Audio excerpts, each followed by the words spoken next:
আত্মা আত্মস্থ আত্মমন্থন পরিবেশনের যৌক্তিক খাতে নাম লেখান, দেশ গঠনে অংশ নেন। তেল মারি নেই, মারবো না, তেল মারার সুযোগ নাই। মিথ্যা বানোয়াট ভেজাল বাদ দেন, সত্যিটা মেনে নেন।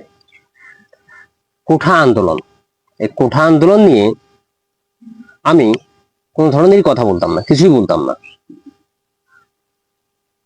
কোঠা থাকতেই পারে, কোঠা প্রথা থাকতেই পারে, কিন্তু সেটা কাদের জন্য, কাদের জন্য থাকতে পারে? আদায় করে গেছে যুদ্ধ, সেই ফল না হলে তার ছেলে ভোগ করবে, অর্থাৎ দাদার ছেলে মানে বাবা ভোগ করতে পারে, কিন্তু সেই ফল কত প্রজন্ম ধরে চলবে সেটা বলাটা মুশকিল। এবং এই কারণে কিন্তু মেধাবীরা আসলে কোঠার বিরুদ্ধে যে আন্দোলনটা করতেছে, এটা এই কারণে করতেছে। কাদের জন্য থাকতে পারে?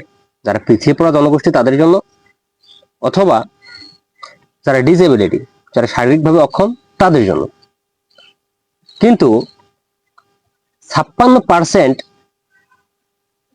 যখন কোঠার জন্য বরাদ্দ থাকে, আর 44% মানে 44% যখন শুধুমাত্র বরাদ্দ থাকে যারা মেধাবী তাদের জন্য, এই বিষয়টা সত্যি হতাশাজনক।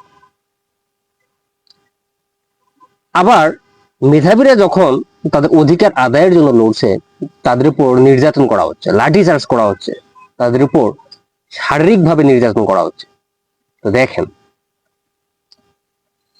আজকে যদি তারা হেরে যায়, আজকে যদি তারা মাঠ ছেড়ে দেয়, আজকে যদি তারা কোঠার জন্য না লড়ে, তাহলে ভারতপক্ষে 52 হেরে যাবে, 1952 হেরে যাবে, 1971 হেরে যাবে। কারণ 1952 1971-এ ছাত্ররাই সম্মুখভাবে সব থেকে বেশি আলোড়ন সৃষ্টি করেছিল এই বাংলার বুকে।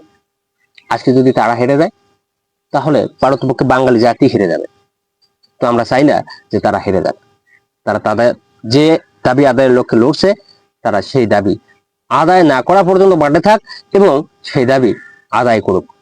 তো আসেন, আমরা যারা আজকে কোঠার জন্য লড়ছে, কোঠা আন্দোলন করছে, নিজের আদায়ের লক্ষ্যে লড়ছে, তাদের বিরুদ্ধে না গিয়ে তাদের পক্ষে দাঁড়াই, তাদের পাশে দাঁড়াই, যাতে তারা বুঝতে পারে যে না, শুধু আমরাই লড়ছি না, আমাদের মতো অসংখ্য ছাত্রছাত্রী, অসংখ্য ভাই বোন আমাদের মতো লড়ছে, আমাদেরকে সাহায্য করার জন্য, আমাদের পাশে থাকার জন্য।